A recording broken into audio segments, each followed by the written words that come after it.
Welcome to this session on the Middle East Fragile Reset, What Future? I'm Andrew Parasolidi. I'm president of elmonitor.com.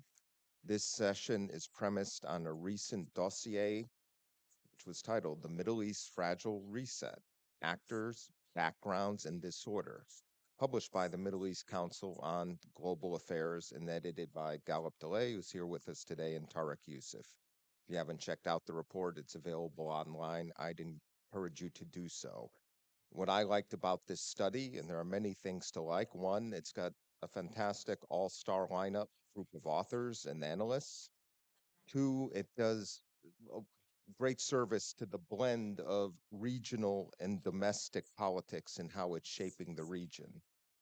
It goes into great detail and great analysis on how the region had been on a course toward de-escalation in regional affairs, except notably in the study, the Iran-Israel conflict and axis. And that's a very telling point. And it also mentions how in all of the game of Middle East diplomacy and regional politics, the region and the region's governments in some places has lagged with regard to corruption, transparency, and good governance. I would add a more broader point that was inspired by the study. I call it about demography and discontent. There was in 2018, 2019, what I consider a sequel to the Arab Spring. Those demonstrations across the region upended governments in Sudan, Algeria, Lebanon, and Iraq. And that trend, I believe, is connected to a youth cohort whose views are shaped by not only a distance from the old way of doing things, but a connection to the global community that's been shaped by social media.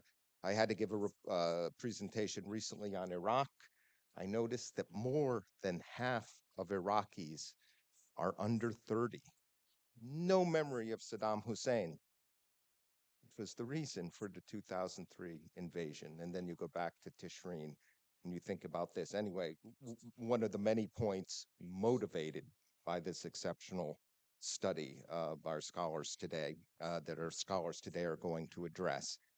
Quickly, introductions. Gallup DeLay is a non-resident senior fellow at the Middle East Council on Global Affairs. His Excellency Alfredo Conte is Minister Plenipotentiary, Ministry of Foreign Affairs, Italy. Dr. Sanam Vakil, Director of the MENA Program at Chatham House.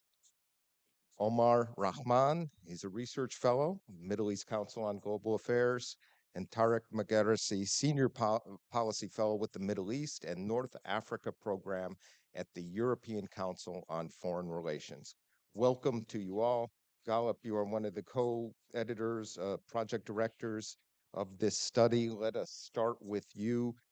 Give us a brief overview of the trends you identified in this study, how they have shaped the regional environment, and what do you take away from that study, especially as we're looking at the post-October 7th world? Well, thank you very much. And thank you very much for the Doha Forum organizer. And thank you very much for my co editor, Tarek Yusuf, for bringing out such a great report.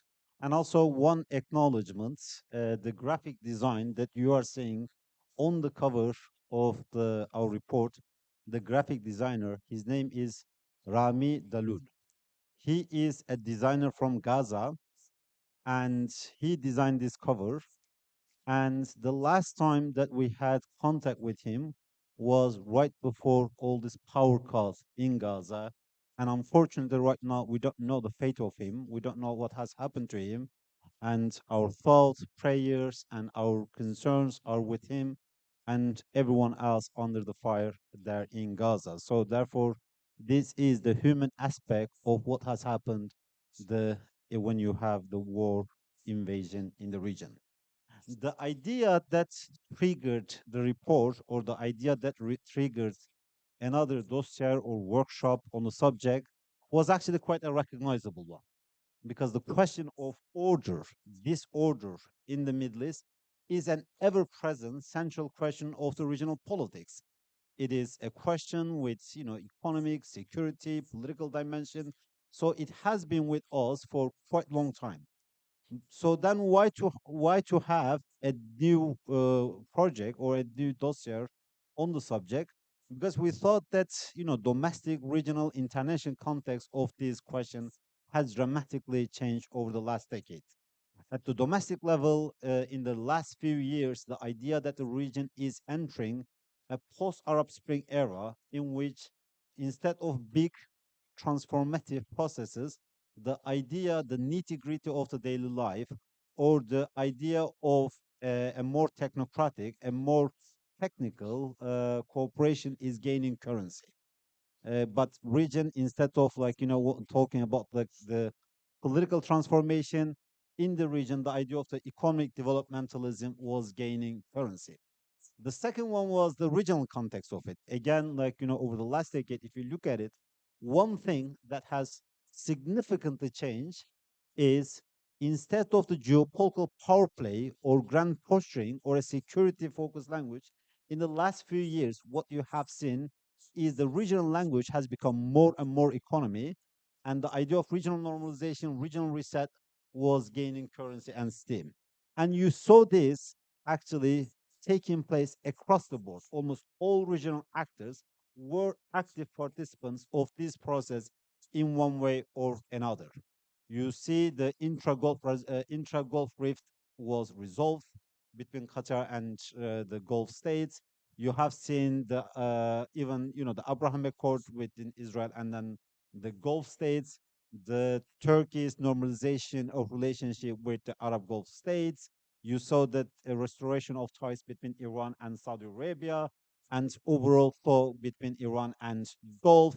So almost all regional actors were in one way or another active participants of this process of regional reset.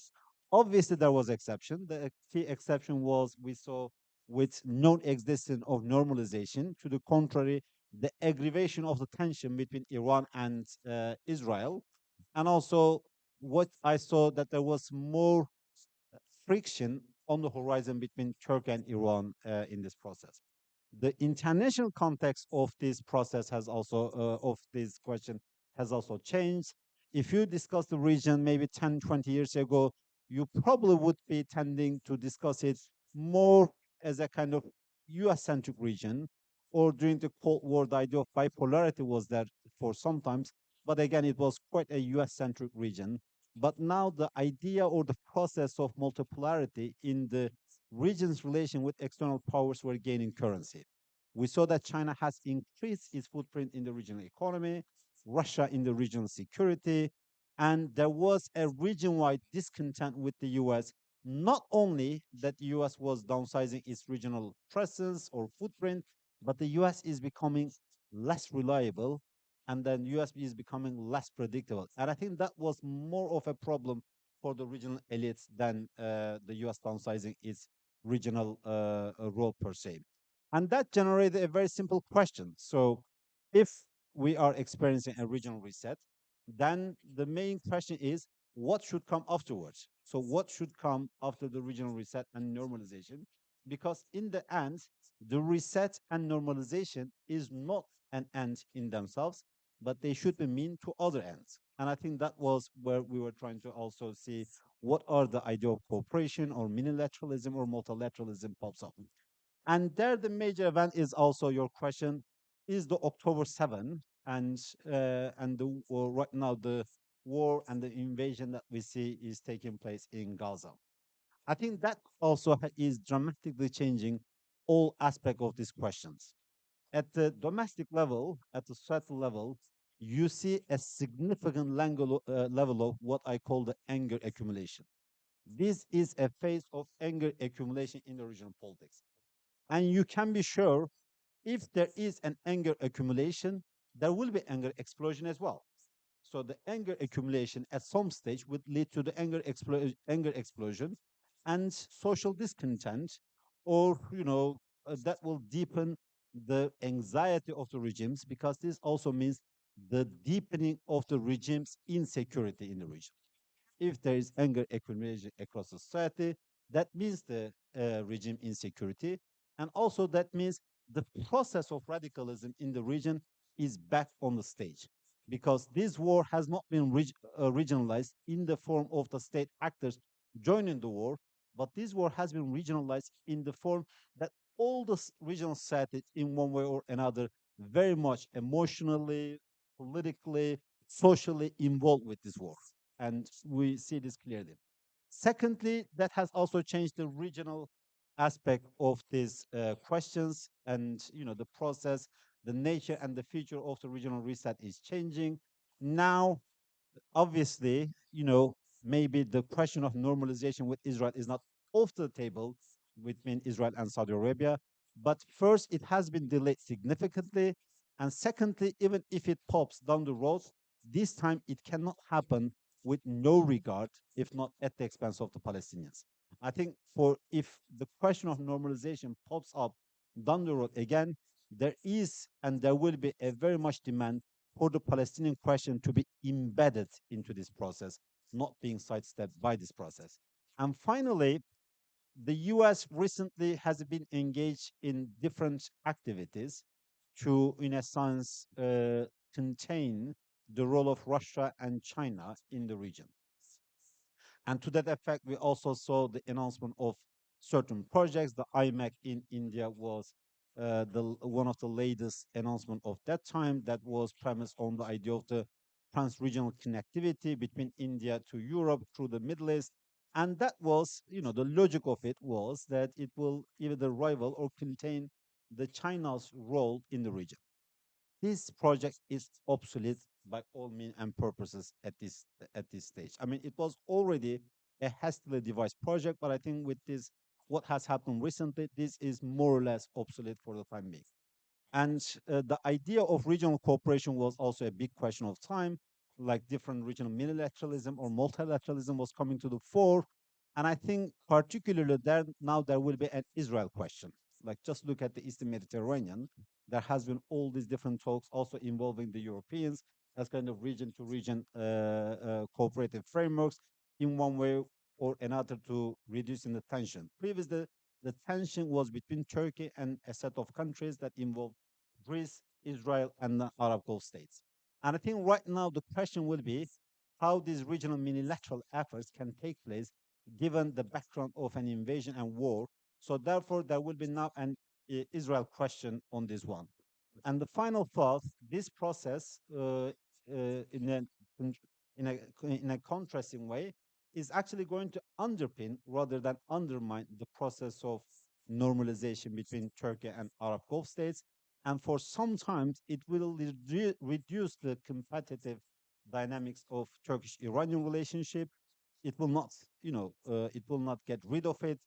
These competitive dynamics will come back again, but for the time being, it will reduce it, and it will underpin the Turkish-Arab relationship, as Turkey is pursuing a policy that is very much supportive of the Arab agency on the Gaza war. Thank you. Minister Conte, let's pick up where Gallup left off here. Can the pieces be picked up from what was described as the regional reset in terms of Israel normalization process, or does this, as he described, the anger explosion that's taken place and the potential for increased radicalization not only set back the process, but how much is it set back? And as someone, a diplomat who's engaged in its process and picking up those pieces and trying to reassemble, how do you see the picture? First of all, many thanks for having me here. This is a very interesting conversation. I'm privileged to join. I think, I mean, of course, for the time being, it's very difficult to see a way forward. But these are processes which cannot be just set back. There are deep forces behind driving them. And while momentarily this came to a stop, I think it's just a temporary stop, and they will resume. I mean, of course, with all the question marks that have been said. And let me tell you from the outset that my country, Italy, is fully in favor of it. I mean, we have always liked to see the Mediterranean, of course, Italy is at the center, as an area of cooperation. When the Helsinki process was launched back in '75, there was always the talk in Rome that we should have a Helsinki in the Mediterranean. This never came to fruition, but we never gave up on the idea. And we were very encouraged to see all these processes in motion, and to the point that, we were also considering to join some of them. Of course, Italy is part of the Union for the Mediterranean, which is also being challenged by current events. But we think, and I agree with the previous speaker that one of the original flaw, or the original sin, if you like, was the idea of some, never ours, that this could be somehow replacing the Middle East peace process.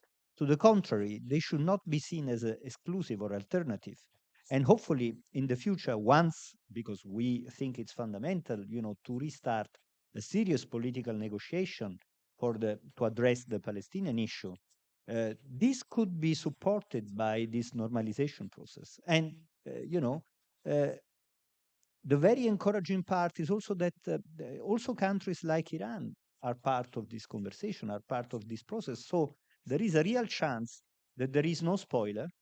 And indeed, I mean, if finally also Israel comes around the idea that the whole region can be part of a shared stability and prosperity by addressing the Palestinian issue, by giving the Palestinian people a serious prospect of statehood, maybe we are able not only to put all these pieces back, but to offer, a real, political project for the whole region from which the whole region can benefit. Thank you. Uh, uh, Sanam, I want to pick up on something that the minister just mentioned Iran, and he said, if I recall exactly what you said Iran is even part of this conversation at this point. Is Iran part of this conversation? What are the choices we face in Iran, and how much can it be a disruptor or a spoiler or a constructive participant to the conversation?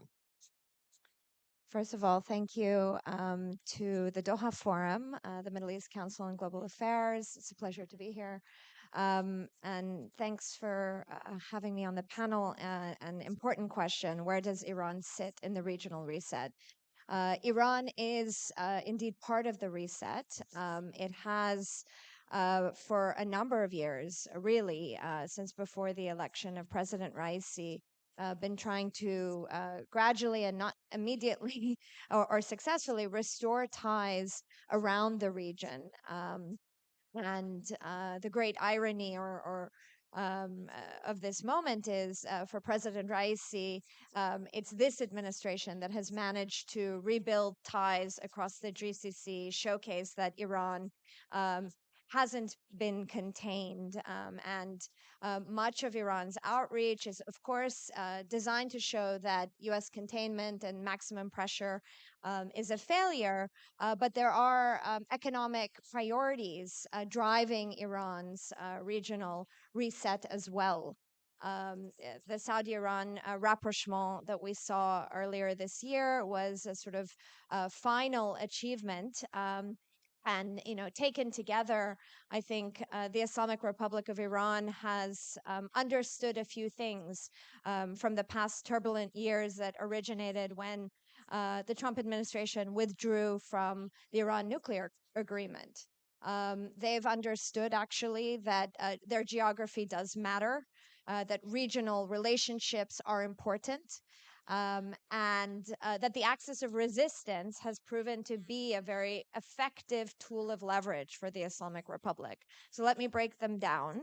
The Islamic Republic is acutely aware, after many years of trying to rehabilitate the Iran nuclear agreement, that that deal is not going to happen.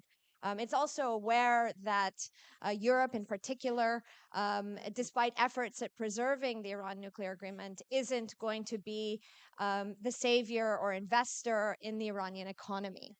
And this is important because it sort of changes Iran's economic orientation and economic calculus. It had always hoped that that sort of investment coming from Europe would help to rehabilitate the Iranian economy. With that door being closed, particularly after the protests that began last September over the death of Mahsa Amini, but many other who also died, and the reaction in Europe, I think Iran is very much shifting its strategy away from engagement with the West, although it's not completely closed, and concentrating on the region, recognizing that it's regional relationships that are certainly predatory and certainly destabilizing, but relationships where Iran has networks of influence, including economic influence, are those relationships that are going to help Iran manage its economy, an economy that isn't growing or developing,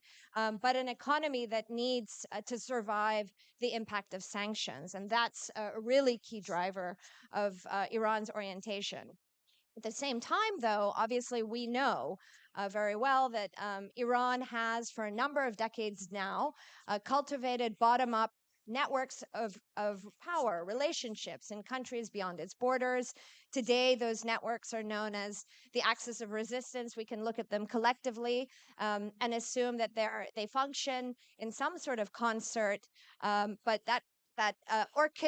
conductor of the orchestra, while it might sit in Iran, is not directly managed by Tehran or by the Iranian supreme leader. There is a certain amount of agency given to these groups, and that agency is important to understand in how Iran manages its relationships and why these relationships survive through multiple twists and turns and ups and downs. And so oftentimes we hear reductionist analysis about the axis of resistance that I think requires a bit more detail and unpacking. But as the model of the JCPOA and Iran's sort of strategy of Western engagement has closed down, there is a understanding and awareness in Tehran that actually its resistance axis has proven to be an important strategy for Iran that has developed over the years, provided Iran with asymmetric leverage. Of course, it's again destabilizing and predatory, but it helps Iran balance and pressure and hedge against what it sees as threats from the West, sanctions from the West, and the like. So, going forward, specifically to answer your question, Andrew, I would say that Iran very much is invested in the reset. It's benefiting economically from the reset. It's also benefiting strategically from the reset. The horrific acts of October 7th, but also the humanitarian catastrophe that we're witnessing underway in Gaza is something that Iran is sort of walking the tightrope on. It knows very well that a regional escalation is very dangerous for Iran. So it doesn't want to provoke a regional escalation, but at the same time, keeping low-level pressure on Israel, the United States, and the broader region is very important to prevent a further escalation that they anticipate is going to come to Tehran, perhaps in 2024. So it's a bit of hedging as well that is underway. And ultimately, if we want to tie some of this thinking back to the great work done by all the authors in Gallup and Tarek's volume, if we build on the prevalent view that the U.S. is prioritizing other geographies and other interests, and if we think that this regional reset is certainly going to continue, there are two pillars that have been neglected in managing regional security. It's clearly Palestine and it's clearly Iran, and there is an avenue to addressing these areas that have been neglected, not just by the United States, not just by the so-called international community, but also by the region. It's important that the region accepts responsibility for why we are where we are. And I think that it's a regional security framework, one where regional states bear responsibility in this regional moment where they have led de-escalation and reconciliation to build a framework, maybe not all inclusive on day one, but gradually inclusive, so that regional states can over time build the mechanisms, the cooperation and trust to address their needs without always calling to Washington, always calling on the international community, but actually managing regional security in the region, of course, with support from other institutions, multilateral and otherwise. But without that, this cycle of insecurity is just going to continue. So at the end of this line, if a settlement is achieved for Palestinians and one that also guarantees Israel's security. The regional security cooperative framework should be part of that process as well. And thank you. I liked how you talk about the tightrope. I'd mention uh, two two things as I turn to Omar, who's going to pick up on the Israeli-Palestinian piece about this. You know, one, the week before October 7th, in my Week in Review column in El Monitor, I wrote, the title was "Iran is the Last Stop on Israel-Saudi Normalization." And I always felt you deal them in or you deal them out, and there are consequences one way or the other. And second, the the talks regarding Palestine in terms of its role in Israel-Saudi normalization, from my research and analysis and many others who have reported on this subject, were really quite advanced.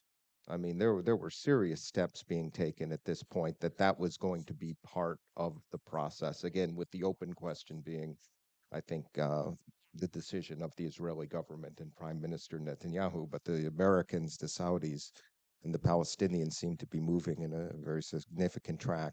So, Omar, when I come to you about this, thinking on your chapter in the study where you get into this, the recent developments, how do you see the reset? And again, can you pick up those pieces given the anger, discontent? I mean, we're talking tens, 17,000 people as of today.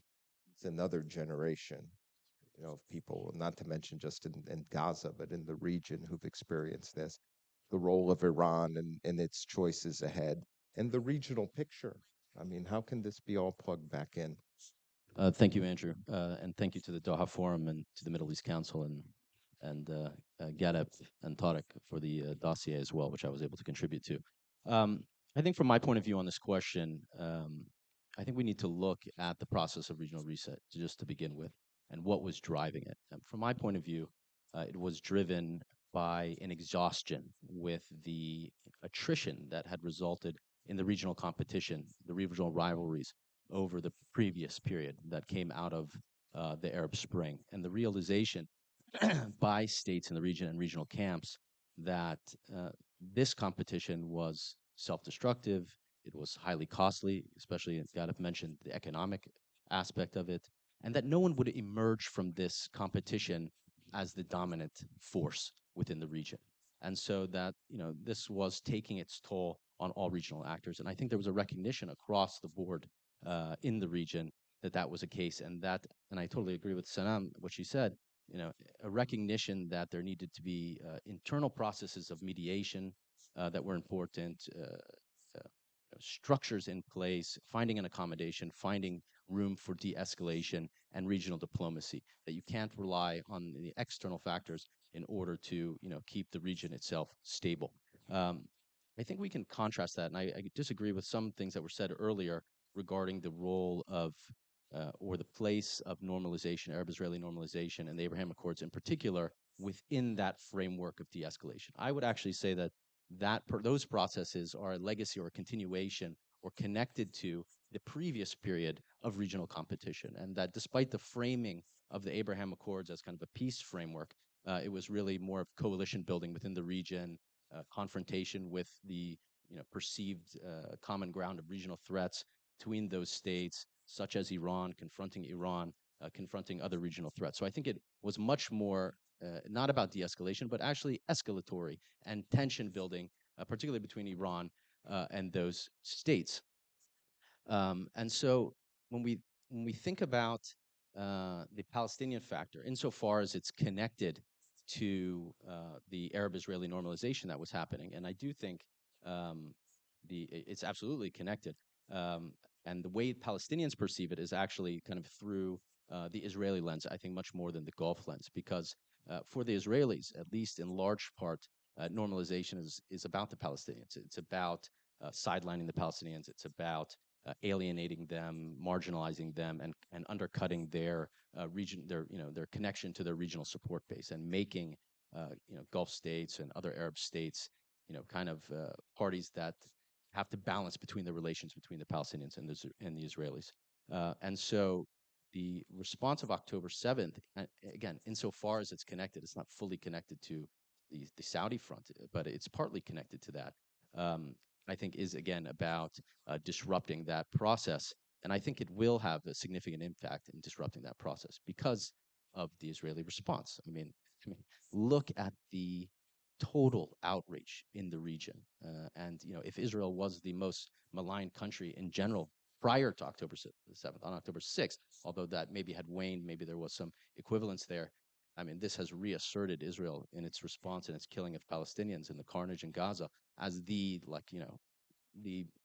most hated country in the region by far. And so it's going to be much more difficult, I think, to pick up those pieces for side. I'm not saying it's off the table in the future. You never know what's going to happen. I think, in a sense, and I don't really like to use this term, but in a sense, October 7th is, a sort of black swan event that's unfolding. Not that it wasn't predicted, not that it came out of nowhere. Many of us were warning about an explosion on the Palestinian front for years that this was coming, but I don't think anybody predicted what would actually happen, the scale of it, and what's happening now. So I think the region is still coping with this, of course, in terms of its response. Nobody knows how this is going to, uh, what's going to happen. I think most of the region, or pretty much all the region, maybe with the exception of Israel, I don't know, is united behind the desire to keep this from escalating and becoming a regional conflict. So insofar, Gadap and Saddam both mentioned, and His Excellency, that I think this is actually it's going to bring countries together to an extent to resolve this in a peaceful way. Um, but uh, I think there's a recognition across the board, of course, that the Palestinians must remain at the center. They can no longer be sidelined in these regional processes. That the Palestinians need to be a key component of that, and they can't be marginalized further. Thank you. Thank you. Uh, Tarek, talk about the regional reset, recent developments, and how you see this playing out in other conflict zones throughout MENA, thinking especially of North Africa and particularly Libya. Thank you.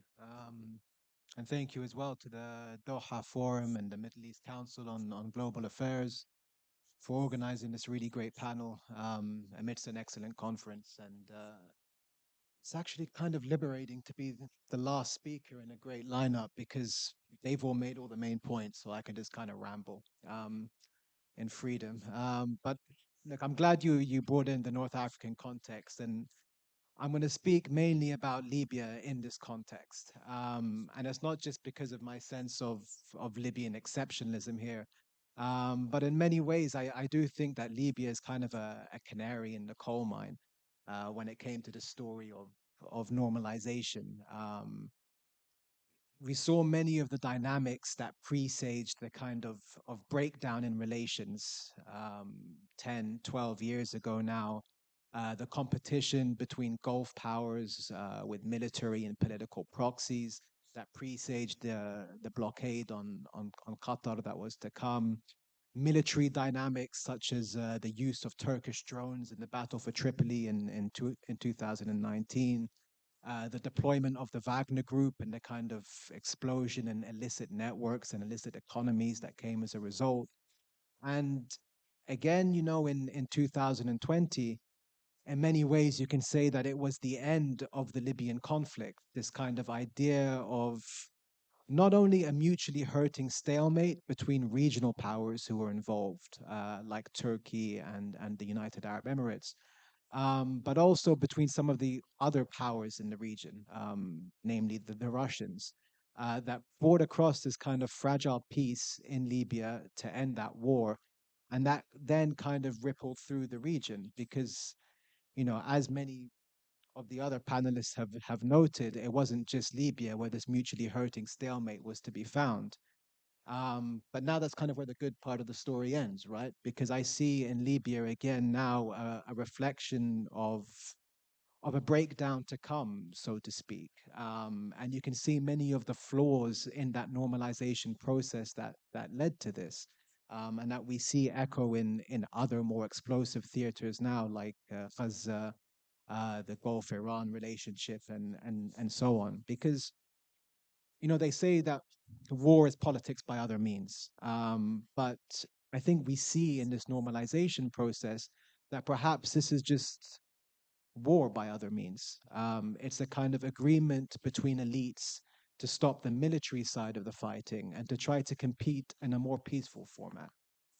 Again, if we look at the Libyan context, we see the purchase of equities and the kind of investments in each other's territories. So traditionally, you had Turkey in the west of Libya, United Arab Emirates in the east, Russia in the east, but now they're kind of all mixing. You also see the more kind of blunt head-to-head competition between the likes of Turkey again and Egypt for control over a political process and the political players on the ground. So we see that perhaps the peace and the normalization that is developing is as capricious as the leaders that are involved and can equally fall apart. And that kind of brings me down to this economics point as well, because a lot of this talk of normalization is said, we've tried war, we've tried competition, now let's try cooperation and co-investment. But I think we have to scratch the surface of this and see what this economic cooperation really looks like. And again, we see it's an elites game where everybody else is kind of blocked out. We see renewed investments, purchasing of assets by Gulf countries in Turkey and in Egypt and so on. But if we look at what economic cooperation should be, that kind of raw value of economic activity, small and medium enterprises, trade integration, we don't really see any of these things. So when we talk about normalization, we see a very shaky ceasefire dressed up as peace, and we see very shallow economic cooperation dressed up as integration. And this is something that we should all be worried about. And I'm going to end on the kind of last point because we frame this as order versus disorder. And I think that disorder is the thing that we should fear the most. I mean, one of the reasons why what is happening in Gaza is echoing across the populations of the region is because the people of the region, I think, feel more abandoned and more isolated than ever, both between the Western powers who once posed as their allies in reclaiming their rights and have now abandoned them, but also in terms of their own leaderships who are happy to create these elite relationships that kind of leave them be. And the best example of where this will all lead us in the end is actually the city of Derna in eastern Libya. It's a city that, 1 month before Gaza exploded on us, was essentially wiped off the map. And, the Libyan leadership would love to point to this as a natural disaster. But we have to remember that it's also the legacy of the failure to actually govern. And governance is the thing that we never really talk about anymore. This is why infrastructure is crumbling, why political responses are not there anymore. So, where does this disorder lead us to? It leads us to Derna and it leads us to Gaza and that kind of palpable fear that's rippling through the populations of the region where we all feel alone, we all feel under attack, and we don't know, where the salvation comes from. Sorry to end on such an ominous note. Now I reflect on it. Yeah, thank you. Well said. Our second round, we've got only about 12 minutes left, so please keep your comments under 2 minutes so we can get everyone in. Galp, I want to start with you. I liked your comments about Turkey and the reset and how you described it. Since October 7th, do you see Turkey as a winner or a loser?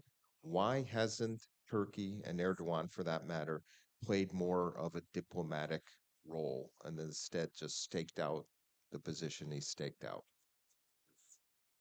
I don't think that anyone is winner from this one, particularly given the level of devastation that we're seeing unfolding in front of our eyes.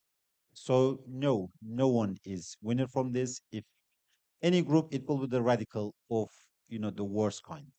We already see the radical of the worst kind that is actually going to be the winner. We see this in the form of the attack, increasing attack against the Palestinian in West Bank, elsewhere. So by the settlers. So the radicalism of the worst kind is going to be the winner from it. So as I mentioned, the anger accumulation is going to provide and prove a very good foundation for the radicalism. Secondly, as regards to Turkey's policy, I think on the diplomatic front, particularly, Turkey has been extremely active. We have seen, I mean, right now, just like from Washington, this group of 7 countries that was made up at the Arab Islamic Summit, and the Turkey is part of it, was visiting the Washington, was visiting Canada. Prior to this, these groups that visited like different capitals in Europe, in China, in Russia. So diplomatically, it's very effective. The missing link here is the West, because in order to create a balance on the table, so that the diplomacy gains more meaning, there needs to be pressure on on both sides. And I think right now, particularly, no one but the U.S. particularly can put the pressure on the Israeli government to go for ceasefire and to go for a diplomatic process. And right now, the U.S. is unwilling to do so. Most of the Western governments are unwilling to do so. In this regard, the diplomatic process becomes unfeasible. And the last point, I think one thing that Turkey particularly wants, given the unreserved nature of the Western support for the Israeli side, the way that Turkey is investing its energy is regionalization of this war and further internationalization. Further internationalization is in the form of getting countries like Russia, China more involved in this process, but also to get more international institutions invested in this process, such as the International Criminal Court or etc., to bring at least some balance, if not all, but some balance to what is seen as the West one-sided and unreserved support for the Israeli side. Thank you. Minister Conte, how do you see the U.S. role in this conflict? Do you think the U.S. position is strengthened in terms of its diplomatic reach? How do you see it as a European diplomat and in terms of the coordination of Western policy? No, thank you. First of all, I would like to join the previous comments in saying that in the current situation, there are no winners. I mean, nobody can win if somebody cares about human life, human wealth, and prosperity. There are only losers. And in that, of course, as Europeans, we have to be aware, and this is also why it's good to be here. What is the prospect of this part of the world? And we also feel very much for the suffering of the population in Gaza, and we are trying what we can do to help to mitigate it. The US is in a very difficult position. I mean, because on one hand, they support, like also we support Israel. On the other hand, they see how much, they are losing from this situation, because it's losing a lot of also the credibility of our, strategy so far in standing up for the international order. If there is an order, there are rules. If these rules are broken, in one place, they cannot be broken in another one. So this is all clear to Washington and to us. On the other hand, we understand the need for Israel to, defend itself. It's a difficult dilemma. It's a difficult dilemma. The one thing I can tell you is that we are trying also, perhaps not publicly, but to pass certain messages. We would like, of course, them to be heard and to be heeded. This is not always the case, but we will keep on pushing for that. Italy will have the chair of the G7 as of next year. We will put the Mediterranean, the Middle East at the center of our initiatives. And we hope that these initiatives can be oriented for a better future, since the present looks oblique, as has been said extensively so far. Sanam, you talked about that the Iranian proxy forces in the region have some degree of local autonomy. I would emphasize the some, given that the situation is highly precarious at this point. What do you think could or would happen for Iran to consider even more escalation with the use of its forces in the region? And in the context of your answer, tell us a little more broadly about that calculation, especially in Lebanon. Sure. To double down quickly, um, I think Iran is playing a longer game. It realizes that the fallout from October 7th isn't going to stop when a ceasefire is obtained. It's very much calculating that there is certainly discussions in Israel to try and weaken Hezbollah, if not return to more active gray war operations and activities and surveillance and inside Iran. And so strategically, Iran is not going to burnish itself or the assets and positioning of its network immediately. As I see it, the low level activity, and they see it as low level because obviously it can escalate on the Lebanese Israeli border, will continue likely alongside the escalation that we're seeing from the Houthis in the Bab el Mandeb, because these are expendable in the sense that Lebanon is low level. Nobody wants to see Lebanon escalate, and the suggestion that it could escalate creates a sort of kinetic effect of pressure from the region that is afraid of escalation. And that goes back to Washington in the hope that this pressure will then convince Washington to convince the Israelis for a ceasefire. In the Yemen sphere, there is a similar calculation, but it is also slightly different. You have to think of the local context. We've been hearing for months that a deal is on the table between the Houthis and the Saudis, and while there is a Saudi-Iranian reconciliation underway, Iran has very much, positioned itself on the Bab el Mandeb and on the Saudi border, and realizes that it has the upper hand here, and the Houthis also know that they can push and press the Saudis that have normalization objectives, perhaps Vision 2030 objectives, perhaps so many sports events that are coming to the kingdom to consider. They have the upper hand in perhaps extracting more from the kingdom.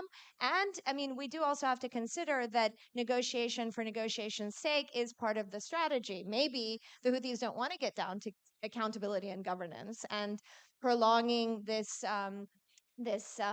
moment is also in their interest. So I think thinking about the local dynamics are important. Thinking about Tehran's broader long-term objectives are important. The Iranian regime is primarily motivated by security and stability in Tehran, and we know very well, and very unfortunately, Iran doesn't expend its own assets.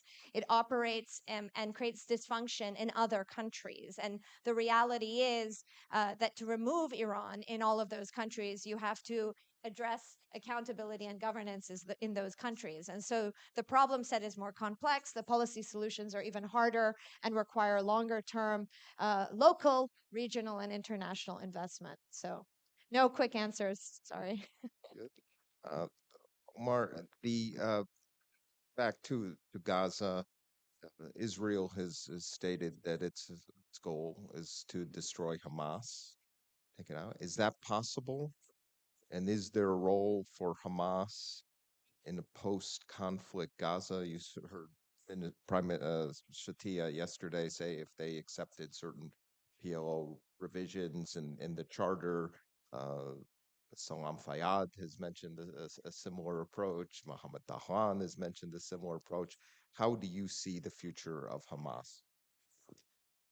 That's a good question. I mean, first of all, I wouldn't take Israeli statements about destroying Hamas and disregard also Israeli statements about eliminating Gaza in general and the kind of more genocidal rhetoric that's happened around Gaza itself, especially when we look at what's unfolding in Gaza, just the sheer amount of civilian casualties, the destruction of civilian infrastructure, housing, everything else, and pushing Palestinians, displacement of 80 or 90% of the population of Gaza. So I think we need to keep both of those things in our head at the same time. When it comes to eliminating Hamas itself, I mean, I think most observers would agree that this seems to be an impossible statement, and especially if you're talking to experts of counterterrorism, counterinsurgency, they would tell you that you'll never defeat a militant group, an armed group, when you're killing civilians at 20 times the rate